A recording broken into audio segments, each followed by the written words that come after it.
আল্লাহ তাআলা আমাদেরকে মাত্র কয়েক দিনের রাজত্ব দিয়ে আধিপত্য দিয়ে আমাদেরকে এই দুনিয়ার মধ্যে প্রেরণ করেছেন। স্বাধীনতা দিলেও বেশি দাম নাই, মাত্র হাতে গোনা পাঁচটি স্বাধীনতা দিয়েছেন। এক নাম্বার স্বাধীনতা আল্লাহ তাআলা যেটি দিয়েছেন শিক্ষাগত স্বাধীনতা। শিক্ষাগত স্বাধীনতা আল্লাহ তাআলা দিয়েছেন। আমি যে কোনো শিক্ষায় শিক্ষিত হতে পারবো, আল্লাহ তাআলা বাধা দেবেন না। দুই নাম্বার আল্লাহ তাআলা স্বাধীনতা দিয়েছেন পেশাগত স্বাধীনতা। আমি যে কোনো পেশায় পেশাজীবী হতে পারবো, আল্লাহ তাআলা এতে বাধা দেবেন না। আল্লাহ তাআলা আমাদেরকে স্বাধীনতা দিয়েছেন। তিন নাম্বার স্বাধীনতা আল্লাহ তাআলা দিয়েছেন মত বা আদর্শগত স্বাধীনতা। আমি যে কোনো আদর্শে আদর্শিত হতে পারবো, যে কোনো মত আমি দুনিয়ায় গ্রহণ করতে পারবো, আল্লাহ তাআলা বাধা দেবেন না। চার নাম্বার আল্লাহ তাআলা যে স্বাধীনতা দিয়েছেন সোসাইটিগত স্বাধীনতা। আমি যে কোনো সোসাইটিতে, যে কোনো মহল্লায়, যে কোনো অঞ্চলে বাস করতে পারবো, আল্লাহ তাআলা বাধা দেবেন না। পাঁচ নাম্বার আল্লাহ তাআলা যে স্বাধীনতা দান করেছেন যেমনে খুশি তেমনে চলার স্বাধীনতা। নাকি বলে আমি যেমনে খুশি তেমনে চলতে পারবো, কিন্তু আল্লাহ তাআলা বাধা দেবেন না। তাহলে আল্লাহ তাআলা এক নাম্বার স্বাধীনতা আমাদেরকে দিয়েছেন শিক্ষাগত স্বাধীনতা। দুই নাম্বার স্বাধীনতা দিয়েছেন পেশাগত স্বাধীনতা। তিন নাম্বার স্বাধীনতা দিয়েছেন মত বা আদর্শগত স্বাধীনতা। চার নাম্বার স্বাধীনতা আল্লাহ তাআলা আমাকে দিয়েছেন সোসাইটিগত স্বাধীনতা।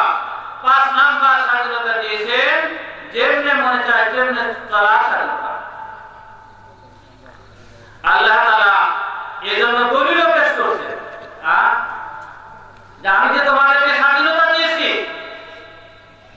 এজন্য আমি তোমাদেরকে, এজন্য আল্লাহ দলিল দিয়েছেন। আল্লাহ পাক বলেন উনজুর ইলা সামাই ওয়া ইরতিফাইহা, আকাশের দিকে তাকাও, আকাশের উচ্চতার দিকে তাকাও।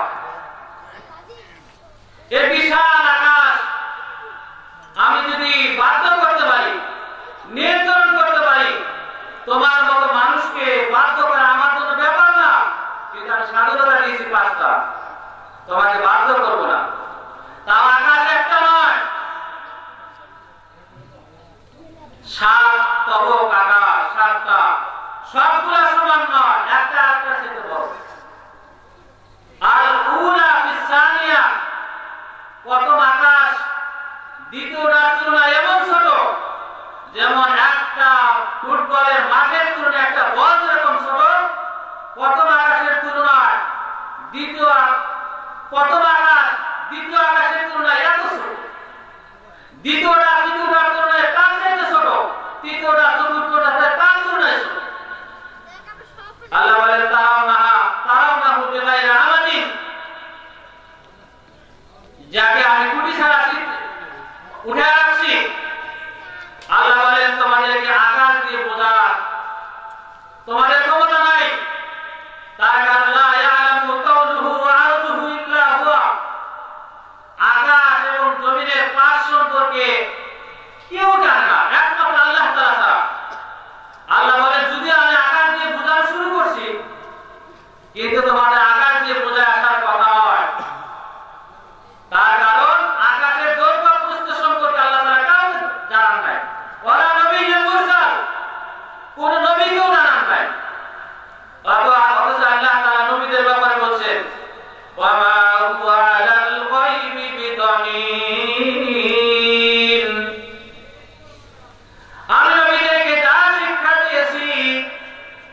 আমি নবীদেরকে যা শিক্ষা দিয়েছি তা তোমাদের দুয়ার পর্যন্ত পৌঁছাইতে নবীরা কোন প্রকার কৃপণতা করেন নাই।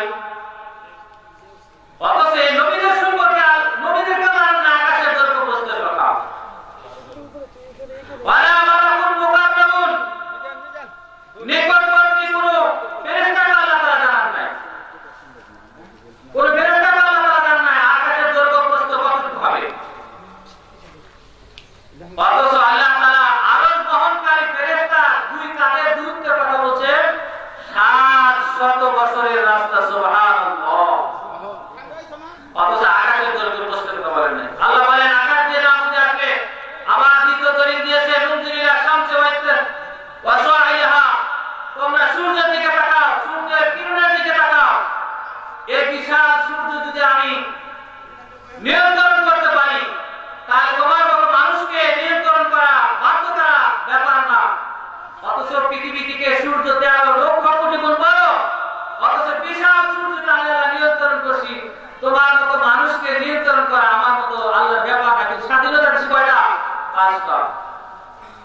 যদি সূর্য দিয়েও বুঝে না আসে, উনজুর ইলাল বিহার আমওয়াজিহা, সমুদ্রের দিকে তাকাও, তার তরঙ্গমালার দিকে তাকাও, সূর্যের দিকে দেখো, কি বলে যে সমুদ্রের দিকে দেখো, তার তরঙ্গমালার দিকে দেখো। এত বিশাল সমুদ্রকে যদি আমি নিয়ন্ত্রণ করতে পারি, তোমার মতো মানুষকে নিয়ন্ত্রণ করা আমি আল্লাহর মতো কিছু ব্যাপার না। আল্লাহ বলেন সমুদ্র দিয়েও যদি বুঝে না আসে, উনজুর ইলাল জিবালি ওয়া ইসতিফারিহা, তোমাদের যদি আকাশ দিয়েও বুঝে না আসে, তোমার যদি সূর্য দিয়েও যদি বুঝে না আসে, তোমার যদি এরকম ভাবে যদি সমুদ্র তরঙ্গমালা দিয়েও যদি বুঝে না আসে, উনজুর ইলাল জিবালি ওয়া ইসতিফারিহা, তুমি পাহাড়ের দিকে তাকাও, পাহাড়ের দৃঢ়তার দিকে তাকাও। এই বিশাল পাহাড় যদি আমি নিয়ন্ত্রণ করতে পারি, তোমার মতো মানুষকে নিয়ন্ত্রণ করা আমি আল্লাহর জন্য কোনো মাত্র ব্যাপার নয়। কিন্তু স্বাধীনতা দিয়েছেন 5টা। আপনাদের অন্তত তো কাছেই পাহাড়, এটা তো বুঝতে অসুবিধা নাই। আল্লাহ বলেন আমি বাধ্য করা নয়, আমি এরকম ভাবে তোমাদেরকে নাচাইতে পারি। তানকুসু কামা ইয়ানকুসুল ওয়াহশিয়্যু ফিল বারিয়া, বনের মধ্যে পশুদেরকে যেভাবে নাচাই, আমি আল্লাহ তোমাদেরকে সেভাবে নাচাইতে পারি। কিন্তু আমি স্বাধীনতা দিয়েছি, সেই স্বাধীনতার মধ্যে আমি কোনো হস্তক্ষেপ করব না। আল্লাহ বলেন পাহাড় যদি বুঝে না আসে, উনজুর ইলাল আরদি ওয়া ইসতিফারিহা, জমিনের দিকে তাকাও, জমিনের দৃঢ়তার দিকে তাকাও। জমিন প্রত্যেক ঘন্টায় ৬৬,০০০ মাইল পার ঘন্টায় দৌড়াইতেছে। ১,০০০ মাইল গতিতে জমিন এরকম ভাবে লড়তেছে। এই জমিনের উপরে যে বিদ্যমান, তাকেও জমিন স্থির রাখতে বাধ্য নয়, কত উড়ে দিতে আল্লাহ তাআলা জমিনকে। সম্মানিত হাজিরিন, আল্লাহ তাআলা আমাদেরকে স্বাধীনতা দিয়েছেন। প্রতিদিন এই জমিনে কোনো না কোনো জায়গায় ট্র্যাজেডি হয়, কোনো না কোনো জায়গায় অ্যাক্সিডেন্ট হয়, কোনো না কোনো জায়গায় দুর্ঘটনা হয়, হয় কি হয় না? হয়। এই শূন্য জমি এক সময় খালি করে দিতে হবে। হ্যাঁ, যেমন জমি শূন্য ছিল, এই শূন্য জমিকে শূন্য করে দিতে হবে। আল্লাহ তাআলা আকাশ জমিন খালি হওয়ার পরে জিজ্ঞাসা করবেন মান বাকিয়া আলাল আরদ, আজরাইলকে জিজ্ঞাসা করবেন, আল্লাহ জানা সত্য বলবেন এই জমিনের উপর আর কে আছে? হযরত আজরাইল আলাইহিস সালাম জিজ্ঞাসা করবেন, আজরাইল আলাইহিস সালাম আল্লাহর প্রশ্নের উত্তরে বলবেন লা হাদুন আলাল আরদি ইয়াদুকু, জমিনের উপর কোনো বিচারণকারী কোনো পশু নাই, জমিনের উপরে কোনো বিচারণশীল কোনো মাখলুকাত নাই, কোনো সৃষ্টিজীব নাই।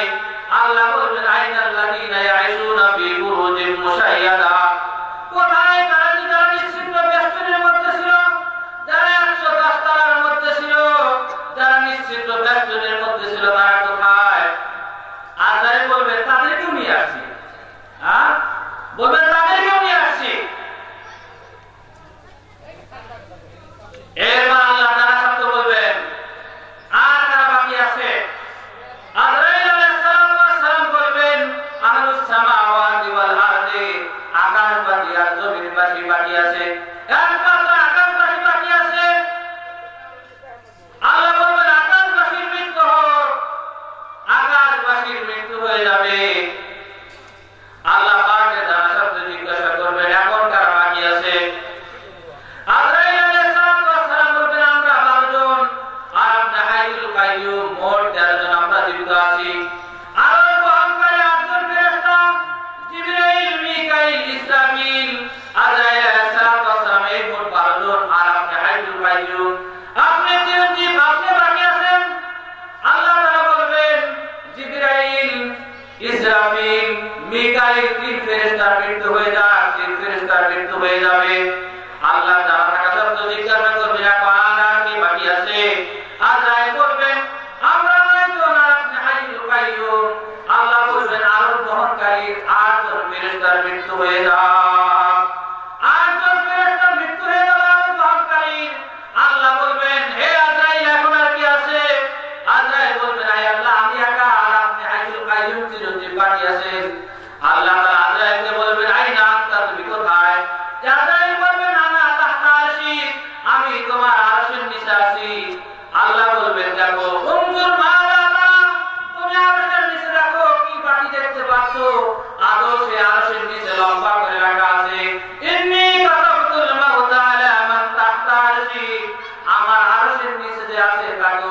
মৃত্যুবরণ করতে হবে। আজরাইল আলাইহিস সালাম কে আল্লাহ বলবেন আরশের নিচে কি লেখা আছে? বিশাল বড় সাইনবোর্ডের মধ্যে লেখা আছে আমার আরশের নিচে যে আছে তাকে মৃত্যুবরণ করতে হবে। ফাউলনা আলাইহি সালাতুল মাউত, আজরাইল আলাইহিস সালামের উপরে মৃত্যুর যন্ত্রণা আল্লাহ তাআলা ঢেলে দিবেন। আজরাইল আলাইহিস সালামের উপরে মৃত্যুর যন্ত্রণা আল্লাহ ঢেলে দিবেন। আজরাইল আলাইহিস সালাম চিৎকার করে বলবেন, যখন মৃত্যুর যন্ত্রণা ঢেলে দিবেন তখন আজরাইল চিৎকার করে বলবেন লাউ আনতু সাকারাতুল মাউত মা আওয়াসতু আরওয়াহাল মুমিনিন ফি ইজ্জাতিকা ওয়া জালালিক। হে আল্লাহ, তোমার ইজ্জতের কসম, তোমার জালালিয়াতের কসম, মৃত্যুর যন্ত্রণা যে এত কঠিন আর কঠিন তা যদি জানতাম তাহলে পৃথিবীতে কোনো মানুষের জান কবজ করতাম। সুবহানাল্লাহ। সম্মানিত হাজিরিন, দুনিয়া ছেড়ে সবাইকে চলে যেতে হবে। এই শূন্য দুনিয়া শূন্য করে দিতে হবে। সম্মানিত হাজিরিন, এজন্য আল্লাহ তাআলা যুবকদেরকে আলাদা করে বলছেন ইয়া শাবাব কাম মিন শাবাবিন সাবাকাকা ইলাল মাসাবাকাকা ইলাল মাউত। হে যুবক, কত যুবক নিয়ে আমি তোমাদেরকে এরকম ভাবে যৌবনকালে তাদেরকে কবরের মধ্যে শোয়াই দিছি, কত যুবক নিয়ে তাদের যৌবনকালে কবরের মধ্যে শোয়াই দিছি। তোমার এই দুনিয়া নিয়ে বাহাদুরি করার সময় নেই। আল্লাহ তাআলা আয়াত এর মধ্যে ইয়া ইবনে আদম লা তাফরাহ বিদুনিয়াকা ফা ইন্নাকা গায়রু মুহাল্লাক। হে ইবনে আদম, হে বনি আদম, হে বনি আদমরা, দুনিয়া তাচ্ছিল্য আর সুন্দর দুনিয়া তোমরা মানিও না। ফা ইন্নাকা গায়রু মুহাল্লাক, তুমি চিরঞ্জীব নয়, তোমাকে মৃত্যুবরণ করতে হবে। লাউ কানাতিদ দুনিয়া মুহাল্লাক মা মাতা মুহাম্মাদান, যদি দুনিয়া চিরঞ্জীব হতো তাহলে মুহাম্মদ সাল্লাল্লাহু আলাইহি ওয়াসাল্লাম দুনিয়া থেকে বিদায় নিতেন না। কি বলেন? এজন্য দুনিয়া ছেড়ে সকলকে চলে যেতে হবে। রাসূলকে নিয়ে হোক, যে কুটিপটি করুক না কেন, সে আমার বাপ হোক, সে আমার ছেলে হোক, সে আমার ভাই হোক, সে আমার দলের যে কেউ না কেন, আমি যদি এই কুটিপটি করার পর যদি সাধ্য অনুযায়ী আমি যদি প্রতিবাদ করতে পারি, তাহলে হবে আশিক রাসূল। আর কুটিপটি করার পরেও যদি আমি এরকম ভাবে নিজের ঈমানকে জাগাতে পারি না, প্রতিবাদ যদি করতে না পারি, তাহলে বুঝতে হবে আমি আশিক রাসূল নয়, আমি হলাম দুশমন রাসূল, আমি হলাম রাসূলের বন্ধু নয়, আমি হলাম রাসূলের শত্রু। ঠিক না ব্যক্তি? এজন্যই তো কবি নজরুল ইসলাম কি করে বলেছেন, কবি নজরুল ইসলাম বলছেন রাসূলের অপমানে কি যেন কাঁদে না তোর মন, মুসলিম নয় মুনাফিক তুই। এরকম ভাবে উনি বলছেন যে রাসূলের যদি অপমান আমার দেহ না কাটে তাহলে কিসের মুসলমান হবো? সম্মানিত হাজিরিন, এজন্য আল্লাহ তাআলা কোরআন অনেক জায়গার মধ্যে বলেছেন ওয়াজাতু সাকারাতুল মাউত বিল হাক্কি যালিকা মা কুনতা মিনহু তাহিদ। ওয়াজাত সাকারাতুল মাউত বিল হাক্কি যালিকা মা কুনতা মিনহু তাহিদ। মৃত্যুর যন্ত্রণা অবশ্যই আসবে, যার থেকে তুমি এরকম ভাবে ভাবতেছিলে, যার থেকে তুমি অপরাধ যাচ্ছে। আল্লাহ অনেক জায়গা বলতে পারেন কাল্লা ইযা বালাগাতি সারাতিয়া ওয়া কিলা মান রাক ওয়া যান্না আন্নাহুল ফিরাক। সাল্লা কখনো নয়, ইযা বালাগাতি সারাতিয়া, প্রাণ যখন কণ্ঠগত হবে, এই প্রাণ যখন এই হত্যা চলে আসবে, ওয়া কিলা মান রাক, তাকে বলা হবে এই মৃত্যুর হাত থেকে তোমাকে কে সাহায্য করবে? ওয়া যান্না আন্নাহুল ফিরাক, ওই মৃত্যু শয্যায় শায়িত ব্যক্তি জেনে ফেলবে আমার মৃত্যুর বিদায়ের ঘণ্টা আমার বেজে গেছে। সম্মানিত হাজিরিন, এজন্য আমাকে এই দুনিয়া থেকে আমাকে চলে যেতে হবে। মৃত্যুর পরিস্থিতি যদি হবে তা পাঠ্য সংগ্রহ করতে হবে। আমি আপনাদের সামনে একটা হাদিস তেলাওয়াত করেছি। আমার প্রায় বয়ানের মধ্যে আমি মহিলাদেরকেও কিছু বয়ান করে থাকি, সে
মহিলারা এ বিষয়ে একটু দুর্বল।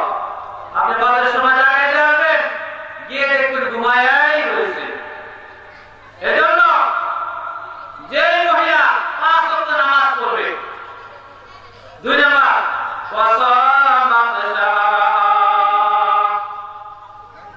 রমজানের রোজা আদায় করবে। রমজান মাসের মধ্যে যে মহিলা রোজা আদায় করবে, রোজা রাখবে। 3 নাম্বার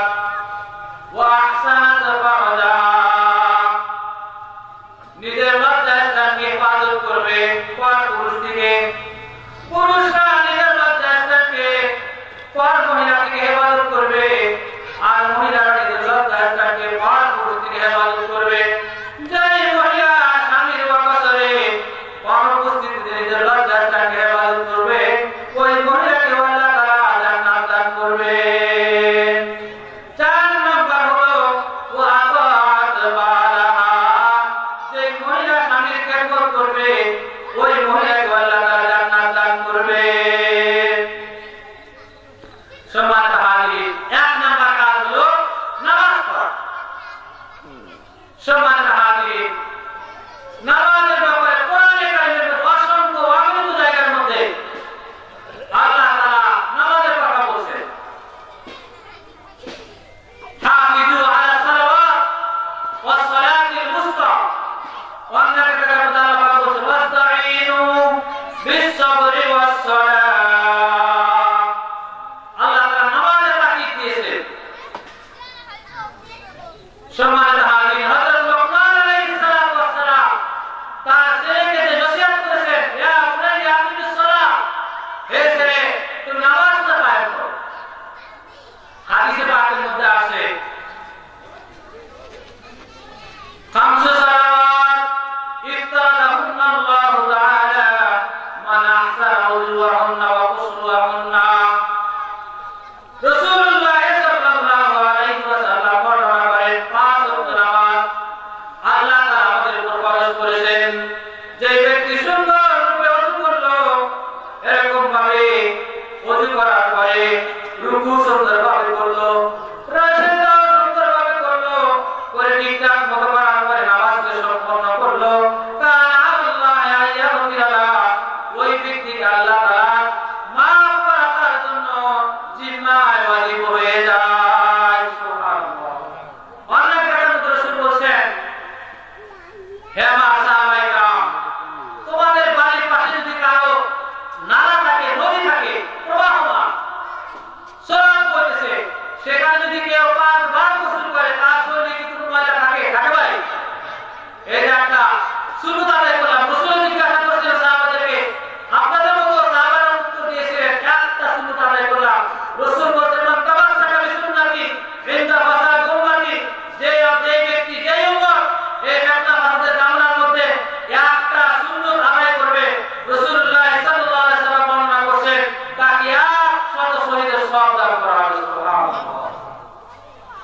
মাইকের শব্দ খালি কি হয়, কিছু মাইক আলাদা কোনে সম্মানিত হাজিরিন, কথা বোঝা যায় না। রাসূলুল্লাহ সাল্লাল্লাহু আলাইহি ওয়াসাল্লাম তার সাহাবীদেরকে বললেন, 5 বার যদি গোসল করে, তাহলে 5 শরীরের মধ্যে কি কোনো ময়লা আবর্জনা থাকতে পারে কিনা? সাহাবায়ে কেরামরা বললেন না। মাইক আলাদা। রাসূলুল্লাহ সাল্লাল্লাহু আলাইহি ওয়াসাল্লাম বললেন যে মুসলমান নরনারী দিনে 5 বার নামাজ পড়বে, তার শরীরেও এরকম ভাবে কোনো প্রকার গুনাহ থাকবে না, তাকে গুনাহ থেকে সম্পূর্ণ নিষ্পাপ করে দেওয়া হবে। সুবহানাল্লাহ।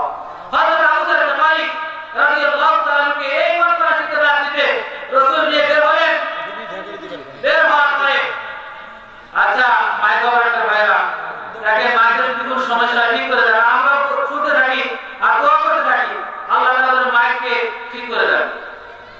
সম্মানিত হাজিরিন, একটা গাছের ডালে ডাল ধরে ঢাকতে দিলেন, শীতকালের রাত্রি, এমনি শীতের রাত্রিতে গাছের ডালের পাতা পড়ে যায়,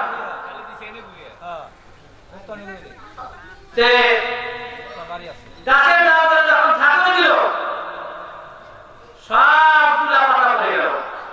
রাসূল বললেন, হে আমার সাহাবীরা, হে আমার সাহাবীরা, গাছের পাতা অবশিষ্ট আছে? সাহাবী রাসূল বললেন যে ব্যক্তি 5 ওয়াক্ত নামাজ পড়বে তার গুনাহে সগীরা এমন ভাবে চলে যাবে যেরকম গাছের ডাল থেকে তার পাতাগুলো চলে গেছে। সুবহানাল্লাহ। এজন্য আমরা খুব খেয়াল করবেন, নামাজ পড়লে অনেক সওয়াব, আর যে ব্যক্তি নামাজ পড়বে না রাসূলুল্লাহ সাল্লাল্লাহু আলাইহি ওয়াসাল্লাম বলেন মান হাফাযা আলাইহা কানাত লাহু ইয়াওমাল কিয়ামাতি নূরান ওয়া বুরহানান ওয়া নাজাতান। যে ব্যক্তি নামাজ পড়বে ওই ব্যক্তির জন্য কিয়ামতের দিন নামাজ এরকম ভাবে নাজাত পাবে, মুক্তির সনদ পাবে, ওয়া বুরহানান দলিল পাবে, দলিল হবে, এবং কিয়ামতের দিন এই নামাজ বান্দার জন্য আলো বর্তিত হবে, আলো হবে। ওয়া মান লাম ইহাফিজ আলাইহা, যে ব্যক্তি নামাজ পড়বে না, নামাজকে হেফাজত করবে না, রাসূল বলেছেন ফাকানা ইয়াওমাল কিয়ামাতি মা কারুন ওয়া ফিরাউন ওয়া হামান ওয়া উবাই ইবনে খালদ।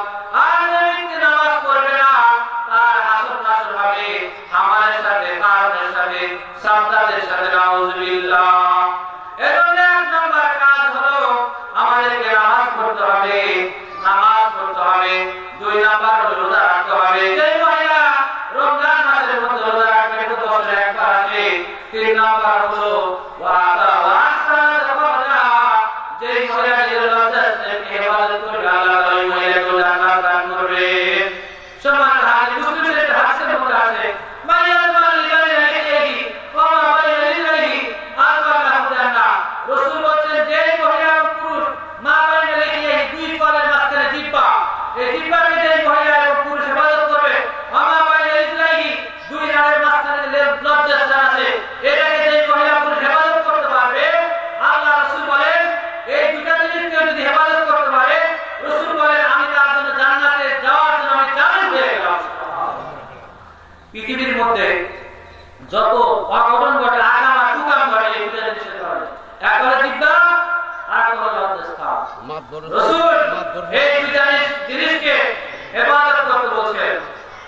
সম্মানিত হাজির, এজন্য মহিলারা তার লজ্জাস্থানকে হেফাজত করবে, পরপুরুষের দিকে পারকিয়া যাবে না, পরপুরুষের সাথে কথা বলবে না, পর্দা সহিত থাকবে, অন্য এক পুরুষকে নিজের কাছে জায়গা দেবে না, এটা হলো মহিলার দায়িত্ব। আর পুরুষরাও নিজের বৈধ স্ত্রী রেখে অন্য মহিলার কাছে রাজযাপন করবে না, কারোর সাথে অবৈধ প্রেম করবে না, কারো বাড়িতে বিনা প্রয়োজনে যাবে না। রাসূলুল্লাহ সাল্লাল্লাহু আলাইহি ওয়াসাল্লাম বর্ণনা করেন সালাসাতুল মান হারামা আলাইহিল জান্নাহ, সালাসাতুল মান হারামা আলাইহিল জান্নাহ আল মুদমিনুল খাবার ওয়াল আফ ওয়াদ দাইউসুল্লাযী ইয়াকুরু ফি আলিল খাবার। রাসূলুল্লাহ সাল্লাল্লাহু আলাইহি ওয়াসাল্লাম বর্ণনা করেন 3 শ্রেণীর মানুষের জন্য আল্লাহ তাআলা জান্নাত হারাম। 3 শ্রেণীর মানুষের জন্য আল্লাহ তাআলা জান্নাত হারাম। একটা হলো মুমিনুল খাবার, যারা মদ পান করে, শরাব পান করে, ইয়াবা খায়, ট্যাবলেট খায়, এদের জন্য আল্লাহ তাআলা জান্নাত হারাম। 2 নম্বর হলো ওয়াল আক, যারা পিতামাতার অবাধ্য, যারা অবাধ্য সন্তান, যারা অবাধ্য সন্তান পিতামাতার কথাকে মানে না, যারা পিতামাতাকে গালি দেয়, যারা পিতামাতাকে এরকম ভাবে কষ্ট দেয়, ওই সমস্ত সন্তান জান্নাতে যেতে পারবে না, যারা পিতামাতার অবাধ্য হয়। 3 নম্বর ওয়াদ দাইউসুল্লাযী ইয়াকুরু ফি আলিহিল খাবাসা, ওই দাইউস পুরুষ। এখানে দেখেন মুফতি সাহেব আমার কাছে আছে, দাইউসুল্লাযী ওই আল্লাযী মুযাক্কার পুরুষ বলা হয়েছে, দাইউস মহিলাকে বলা হয় নাই। ওই পুরুষ দাইউস যে তার নিজের পরিবারের মধ্যে জিনা করার জন্য নিজেকে এরকম ভাবে নিজের বাড়িতে জায়গা দেয়, নিজের বাড়িতে সুযোগ করে দেয়, ওই পুরুষের জন্য আল্লাহ তাআলা জান্নাত হারাম। সম্মানিত হাজির, পুরস্কারটা করলে জাহান্নাম হয় না, বরং জিনাও যেরকম অপরাধ, নিজের বাড়িতে ব্যবসা করা, নাউযুবিল্লাহ, অথবা বিনা দ্বিধায় কোন পুরুষ আসতেছে, কখন আসতেছে, নিজের বাড়িতে অন্য পুরুষকে আনতে দেওয়া, এটাও হলো দায়িত্ব। কোনো খেয়াল নাই, ফিরিমান্ডে চলার সুযোগ দেয়, নিজের বাড়িতে স্ত্রী আছে, নিজের যুবতী মেয়ে আছে, অথচ বাড়িতে অবাধ মেলামেশা করার সুযোগ দেওয়া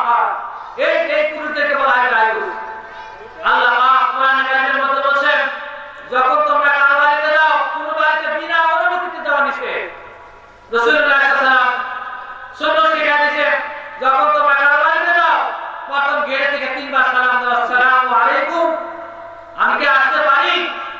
আবার বলো আসসালামু আলাইকুম, আমি কি আসতে পারি? তিনবার বলার পর বাড়ি থেকে আওয়াজ না আসলে চলে যেতে হবে, আর যদি বলে আসেন তাহলে যেতে হবে। আজ আমরা গরু ছাগলের মতো হয়ে গেছি। গরু ছাগলের যেরকম একবারকে যুক্তিপূর্ণ অনুমতি লাগে না, এরকম আমাদের অবস্থা এরকম হয়ে গেছে, কারো বাড়িতে যুক্তিপূর্ণ অনুমতি লাগে। সমাজ হাজির সবচাইতে বেশি কাজগুলো করে এনজিওরা, কোন প্রকার পর্দা বসিতে নেই, কিছু নেই, পর্দা বসিতে করতে হবে। এজন্য আমাদেরকে বলে যাই, নিজের পয়সা স্বামীদের কিনা সন্তুষ্ট রাখবেন, অন্য পুরুষের দিকে চোখ বলাবেন না, কাউকে আমন্ত্রণ করবেন না। এই জন্য যেই মহিলা এবং পুরুষ নিজের লজ্জাস্থানকে পর মহিলা পর পুরুষকে আবাদত করবে, আল্লাহ রাসূল তাকে জান্নাতে যাওয়ার জন্য জামিনদার হয়ে গেছেন। 4 নম্বর হলো ওয়াতাত বালাহা, স্বামীর খেদমত করা, স্বামীর সাথে ভালোবাসা দেখানো, স্বামীর সেবা করা, এটা হলো মহিলাদের প্রতি অতীব দায়িত্ব।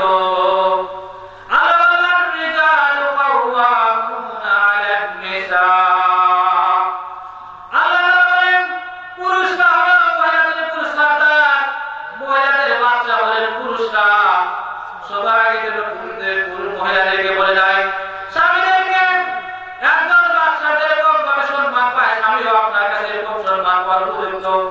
আপনারা এই অর্থ বুঝে না, এই অর্থ বোঝা কখনোই উচিত হবে না আমি মহিলাদের জন্য আমি বাচ্চা, আমি সন্তান। এর অর্থ হলে একেবারে যদি স্ত্রীটাকে মানুষ পান থেকে চুল খুঁজলে বাড়িতে এসে পাঁচিলটা খুলে লাঠি একটা নেয়া চুল থেকে যদি পান থেকে চুল খুঁজছে একবারে চুলের মোটা ধরে মারা শুরু করে, এটা কি ঠিক? কখনো ঠিক নয়। এজন্য মহিলাদের উপর স্বামীর হক হলো অনেকগুলো হক রয়েছে, তার মধ্যে হাদিসে পাকের মধ্যে আসে রাসূলুল্লাহ সাল্লাল্লাহু আলাইহি ওয়াসাল্লাম বর্ণনা করেছেন, রাসূলুল্লাহ সাল্লাল্লাহু আলাইহি ওয়াসাল্লাম বর্ণনা করেছেন, ইদা দাআলু ইবরাতাহু লিফিরাশিহি, যখন কোন মহিলাকে তার স্বামী নিজের বিছানার মধ্যে আমন্ত্রণ করে, আহ্বান করে, মহিলার উচিত তাড়াতাড়ি তার স্বামীর ডাকে আহ্বানে সাড়া দেওয়া।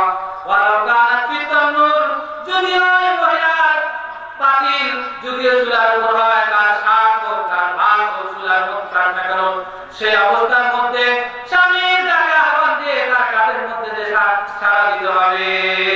এটা হলো মহিলাদের জন্য 1 নম্বর কাজ। সম্মানিত হাজিরিন, অনেক জায়গার মধ্যে রাসূলুল্লাহ সাল্লাল্লাহু আলাইহি ওয়াসাল্লাম বর্ণনা করেছেন, লাউ কুনতু আমার লিয়াহিন, আমি যদি কোনো মানুষকে কোনো মানুষের কাছে কোনো মানুষের কাছে শ্রদ্ধা দেওয়ার জন্য বলতাম, তাহলে সর্বপ্রথম মহিলাদেরকে তাদের স্বামীদেরকে শ্রদ্ধা করতে বলতাম। আমি যদি কোনো মানুষকে কোনো মানুষের কাছে যদি শ্রদ্ধা করতে বলতাম, রাসূল বলছে সর্বপ্রথম মহিলাদেরকে তার স্বামীদেরকে শ্রদ্ধা করতে বলতাম। কিন্তু আমি তা করতে বলি নাই, যেহেতু এক মানুষের কাছে শ্রদ্ধা দেওয়া যায় না, এজন্য আমি মহিলাদেরকে শ্রদ্ধা করতে বলি নাই। তবে শ্রদ্ধার চাইতে সবচেয়ে গুরুত্বপূর্ণ যে জিনিস, সেটি হলো স্বামীর খেদমত করা, স্বামীর দেখাশোনা করা। সম্মানিত হাজির, আজ আমাদের এই জিনিসগুলা পুরুষদের যে হক, সেটা আমাদের মধ্যে নাই। আল্লাহ তাআলা বলেন, লাকাদ কানা লাকুম ফি রাসূলিল্লাহি উসওয়াতুন হাসানাহ, তোমাদের জন্য রয়েছে রাসূলের মধ্যে উত্তম আদর্শ। রাসূল বলেন আমাদের জন্য আদর্শ, রাসূল পিতা ছিলেন, যারা আমরা পিতার জন্য রাসূল আদর্শ। রাসূল পরিবার পরিচালনা করেছেন, যারা আমাদের স্ত্রী আছে, রাসূল তার স্ত্রীদের সাথে কিভাবে ব্যবহার করেছেন, এটাকে আমাদেরকে রাখা দরকার। সম্মানিত হাজির, রাসূলের ঘরে খাবার ছিল না, কিন্তু রাসূলের ঘরটা এরকম ভাবে ভালোবাসার মহব্বতের ভরপুর ছিল। সম্মানিত হাজির, যে কথা বলতেছিলাম, আজ রাসূলের এদিকে আসে, ওই তো এই জন্য টেস্ট হয়, একটু মিষ্টি করে আমরা এই কথাই তো বুঝতেছি কথা বোঝা যায় না। মাইকটা ঠিক শব্দটা বাইরে যাচ্ছে। আমার মনে হয় মাইকে সমস্যা হয়।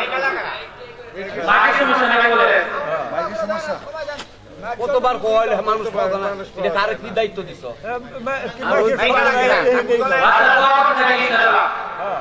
আমরা আগে বাহানা খেয়েছি যে কথা বলছিলাম কোন কান লাগাইছিলেন রাসূলের ঘরে কোনো খাবার ছিল না কিন্তু বাচ্চা ছিল সাহাবায়ে ভরপুর একবার রাসূল আয়েশা দেখে মসজিদে নববীতে এদিকে লাগা ভাই ওদিক দিয়ে লাগা আপনারা তো মসজিদে যাবো আমার দিকে একটা মুখ করে আগে বুঝে করছো সুবহানাল্লাহ আলামিন একবার মসজিদে নববী রাসূলের মসজিদে নববী হাফসারা বাইরে কান লাগা হাফসিরা তীর পরিচালনা করতেছিলেন তীরের পহরা দিচ্ছিলেন আয়েশাকে রাসূল বললেন খুব খেয়াল করবেন আয়েশাকে বললেন হে আয়েশা তুমি কি সেই তীর তীরের পহরা দিবা দেখে স্বামী স্ত্রীর মধ্যে কি মহব্বত ছিল রাসূল আয়েশা বললেন আমি দেখব তখন রাসূল এরকম করলেন আয়েশাকে বললেন তুমি আমার পিঠের পিছনে দাঁড়া পর্দা হয়ে যাও আর আয়েশাকে বললেন তুমি এখান থেকে মুখ লাগাও চোখ লাগাও হাফসিরা মসজিদে নববীর বারান্দায় তীরের মহড়া দিচ্ছিলেন আয়েশা দেখতেছিলেন অনেকক্ষণ দেখেন হাদিস অনেকক্ষণ পর আয়েশাকে বললেন আয়েশা তোমার দেখা হয়েছে আয়েশা বলতেছেন না আমার দেখা হয়নি কেমন দেখেন স্ত্রী বলতেছেন দেখে আমার স্বামী কেমন আমরা তো এত সময় তুমি দেখতে পারো না আমার বিরক্ত লাগতেছে আমরা বলতাম না আয়েশা রাসূল বলতে তোমার কি দেখা হয়েছে আয়েশা বলতে আমার এখনো দেখা হয় না আয়েশা যতক্ষণ দেখেছে রাসূলুল্লাহ সাল্লাল্লাহু আলাইহি ওয়াসাল্লাম ততক্ষণ দেখে এটা হলো স্বামী স্ত্রীর প্রতি একটা ভালোবাসার বহিঃপ্রকাশ সুবহানাল্লাহ আলামিন এক যুদ্ধের মধ্যে বুখারী শরীফের রাওয়ায়াতের মধ্যে আছে রাসূল আয়েশাকে নিয়ে যাচ্ছিলেন সাহাবায়ে কেরামকে বললেন তোমরা চলে যাও সাহাবায়ে কেরাম আগে চলে গেলেন চলে যাওয়ার পর আয়েশাকে মাঠ ফাঁকা আয়েশাকে বললেন হে আয়েশা চলে একটু দৌড় করতে করি আয়েশা বলেন ওই সময় আমার শরীরটা হালকা ছিল আমার গায়ে অত গোশত ছিল না এজন্য আমি দৌড় করতে বাধ্য হয়ে গেছি দ্বিতীয়বার অনেকদিন পর আর যুদ্ধ যখন যাচ্ছিলেন আয়েশাকে বললেন হে আয়েশা সাহাবায়ে কেরামকে বললেন তোমরা চলে যাও মা বাবা এসে আয়েশাকে বললেন হে আয়েশা চলো একটু দৌড় প্রতিষ্ঠা করে আসি আয়েশা বলে ওই সময় আমার শরীর ভারী হয়ে গেছে শরীরের মধ্যে গোশত লেগে গেছে আমার ওজন ভারী হয়ে গেছে ওই দিন দৌড় প্রতিযোগিতায় রাসূল পাক হয়ে গেছে সুবহানাল্লাহ রাসূলুল্লাহ সাল্লাল্লাহু আলাইহি ওয়াসাল্লাম আয়েশাকে বলতেছেন হে আয়েশা আজকে হলো সেই দিনকার দৌড়ের প্রতিযোগিতা প্রতিশোধ আজকে তোমাকে দিয়ে দিলাম রাসূল কি বললেন ওই দিন আমাকে হারাইছিলে আজকে তোমাকে প্রতিশোধ দিয়ে দিলাম সম্মানিত হাজির মুহতারাম হাজির শুধু তাই নয় এখন বোঝা যায় তো এখন বোঝা যায় সম্মানিত হাজির যে কথা বলতেছিলাম রাসূলুল্লাহ সাল্লাল্লাহু আলাইহি ওয়াসাল্লাম বর্ণনা করেছেন লিখিয়ারুম লিনিসাইকুম তোমাদের মধ্যে উত্তম পুরুষ ওই ব্যক্তি সর্বোত্তম পুরুষ ওই ব্যক্তি যারা স্ত্রীর কাছে ভালো তোমাদের মধ্যে সর্বোত্তম ওই পুরুষ যে তার স্ত্রীর কাছে ভালো আমি রাসূল আমি আমার স্ত্রীর কাছে ভালো সবার হাজির আপনি যত বন্ধু-বান্ধবদের নিয়ে আড্ডা করেন না কেন যত উত্তম পোশাক পরেন না কেন আপনি বাজারে গেলে বন্ধু-বান্ধবদের নিয়ে আড্ডা করেন উন্নত হোটেলে বন্ধু-বান্ধবদের নিয়ে নাস্তা করেন কিন্তু স্ত্রীর গায়ে বসে স্ত্রীর খবর নাই স্ত্রী যদি আপনাকে ভালো বলে আর পৃথিবীর সব মানুষ যদি খারাপ বলে তাহলে আপনি ভালো আর স্ত্রী যদি আপনাকে খারাপ বলে আর পৃথিবীর সমস্ত মানুষ যদি আপনাকে ভালো বলে ভালো বলার কোনো দাম নাই তার কারণ হলো সবচাইতে বেশি সময় আপনি কাটান আপনি আপনার স্ত্রীর কাছে এজন্য স্ত্রীর ভালোই বলে ভালো রাসূল বলেন আমি আমার স্ত্রীর কাছে ভালো সম্মানিত হাজির আয়েশা আবু দাউদ শরীফের মধ্যে হযরত আয়েশা সিদ্দিকা রাদিয়াল্লাহু তাআলা আনহা বর্ণনা করেন হযরত আয়েশা সিদ্দিকা রাদিয়াল্লাহু তাআলা আনহা বর্ণনা করেন আমি যুবক ছিলাম এই অবস্থার মধ্যে রাসূলুল্লাহ সাল্লাল্লাহু আলাইহি ওয়াসাল্লাম আমি হায়াত ছিলাম আমি যুবক ছিলাম আমার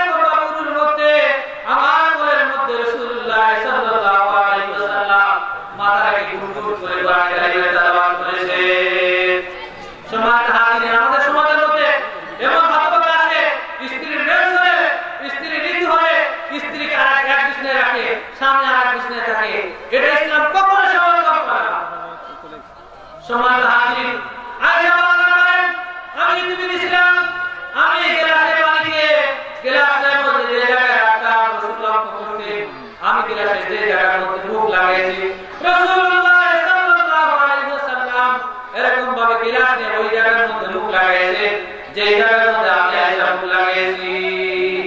সম্মানিত হাজিরিন, শুধু তাই না, আয়েশা রাদিয়াল্লাহু তাআলা বলেন, আয়েশা বলেন, আমি এরকম ভাবে যদি ছিলাম, আমরা এক প্লেটের মধ্যে খানা খাইলাম। এই এক প্লেটের মধ্যে খানা খাওয়া কি রাসূলের সুন্নাত? আপনি কি কখনো খেয়েছেন?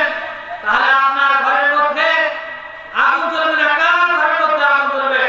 আপনি কি কখনো এরকম ভাবে কি বলে যে এই বাজার থেকে উন্নত মানের কিছু এরকম ভাবে হোটেল থেকে নাস্তা এরকম রাত্রে নির্জনে কি কখনো স্ত্রীর মুখে তুলে দিয়েছেন? একসাথে খাওয়া কি আপনি কি কখনো স্ত্রীর মুখে এরকম তুলে দিয়েছেন? আপনি কি 10 টাকার বাদামের স্ত্রীকে নির্জনে বসে খেয়েছেন? আপনি কি সুন্নতকে কখনো আদায় করেছেন? তাহলে আপনার ঘরে আমার ঘরে আগুন জ্বলবে না, জ্বলবে কার ঘরে? আজ যে সমস্ত ডিভোর্স হচ্ছে, যে সমস্ত পালিয়ে হচ্ছে, এগুলা একমাত্র স্বামী স্ত্রীর মধ্যে মহব্বত না থাকার কারণে, রাসূলের পরিচয় না থাকার কারণে আমার আপনার ঘরের মধ্যে আজ এরকম ভাবে দাওয়াত করা। আপনি কাজী দরবারে দেখেন কত ডিভোর্সের খবর। সম্মানিত হাজিরিন, আয়েশা রাদিয়াল্লাহু তাআলা আনহা উনি যে বর্ণনা করেন, আমি গোশতকে হাড্ডিটা হাড়িতে রাখতাম, রাসূলুল্লাহ সাল্লাল্লাহু আলাইহি ওয়াসাল্লাম ওই হাড্ডিতে ওই জায়গায় মুখ লাগাইতেন যে জায়গার মধ্যে আমি আয়েশা এরকম ভাবে মুখ লাগাইছি। সম্মানিত হাজিরিন, এজন্য আয়েশা রাদিয়াল্লাহু তাআলা আনহা আর রাসূলুল্লাহ সাল্লাল্লাহু আলাইহি ওয়াসাল্লামের মধ্যে যে ভালোবাসা, যে মহব্বত ছিল, এটা যদি এরকম ভাবে আমি আপনি প্রয়োগ করতে পারি, তাহলে আমাদের ঘর আর এরকম ভাবে আল্লাহ রাসূলের সাথে আর খাদিজার সাথে, আয়েশার সাথে, আর স্ত্রীদের সাথে যে মহব্বত ছিল, এটি হতে আর বেশি সময় লাগবে না। কি বলে? এজন্য এক ঘটনার মধ্যে আসছে, মাদারিস ইসলামের কিতাবের মধ্যে আসছে, এজন্য মা বোনদেরকে বলি, আপনারা স্বামীদের আদর করবেন, স্বামীদের আদেশগুলোকে মানবেন। স্বামীরা যদি বৈধ কোনো আদেশ দেয় সেটিকে অবশ্যই মানতে হবে। স্বামীর উপর কটাক্ষ করা যাবে না, স্বামীর সাথে ধমক দিয়ে কথা বলা যাবে না, স্বামীর খেদমত করতে হবে। মাদারিস ইসলামের কিতাবের মধ্যে আসছে, এক স্বামী তার স্ত্রীকে যখন সফরে চলে যান, এজন্য সফরে যাওয়ার সময় এরকম ভাবে তার স্ত্রীকে দোতলায় নিয়ে গেছেন, রেখে যাওয়ার পরে এরকম ভাবে দোতলায় যখন রেখে যান, রেখে যাওয়ার পর বলছে, আমি আসা পর্যন্ত আর তুমি এরকম ভাবে নিচে নামবা না। অথচ বাড়িটা ছিল 3 তলা, নিজের শ্বশুর বাড়ি, নিচতলা শ্বশুর থাকে, উপর তলা স্ত্রীকে রেখে গেছে, তুমি থাকবা, তোমার সব কিছু দিয়ে গেলাম, আমি না আসা পর্যন্ত নিচে নামবা। দেখেন স্বামীর কথা কিরকম মানে। এরপর সফর চলে গেছে, ইতিমধ্যে তার ওই মহিলার নিচতলায় এরকম ভাবে স্বামী অসুস্থ হয়ে গেছে, তার বাপ অসুস্থ হয়েছে, নিচতলার মধ্যে তার বাপ অসুস্থ হওয়ার কারণে এরকম ভাবে সেরকম ভাবে চিন্তা করলে আমি দেখতে যাবো কিনা, তিনি যান নাই, স্বামী যেতে বলছেন, যেতে নিষেধ করছেন, এজন্য নিচতলায় নাই। এরপর যখন বাপের অসুখ আরেকটু বেড়ে গেল, এরপর রাসূলুল্লাহ সাল্লাল্লাহু আলাইহি ওয়াসাল্লামকে চিঠি লিখলেন মহিলা, ইয়া রাসূলুল্লাহ, ইয়া হাবিবাল্লাহ, আমার স্বামী আদেশ করেছে আমি যেন দোতলা থেকে নিচতলায় না নামি, কিন্তু আমার বাপের তো মরণ সংকটপূর্ণ, মৃত্যু শয্যায় শায়িত, আমি কি আমার স্বামী আদেশ ত্যাগ করে আমি কি আমার বাপকে দেখতে পারবো কিনা? রাসূল প্রত্যুত্তরে লিখলেন, হে মহিলা, তোমার স্বামী যে আদেশ দিয়েছে, এই আদেশের মধ্যে আমি খেয়ানত করতে পারবো না, আমি পারমিশন দিতে পারবো না, পারমিশন দিতে পারবো না। এরকম ভাবে মহিলা রয়ে গেলেন। এরপরে মহিলার এরকম ভাবে বাপ মারা গেল, তারপর তার বাপকে দেখতে যায় না স্বামী অর্ডারের কারণে, ওই স্বামী ওই মহিলার বাপ যখন জানাজা করে দাফন করা হলো, রাত্রিবেলায় আল্লাহর ওলি স্বপ্নে দেখলে তাকে বলা হলো, হে হে পুরুষ, তোমাকে আল্লাহ তাআলা কি কারণে মাফ করেছেন? উনি বললেন, আমার মেয়ে এরকম ভাবে তার স্বামীর আদেশকে পালন করার কারণে, স্বামীর আদেশকে মান্য করার কারণে, পুঙ্খানুপুঙ্খ আদায় করার কারণে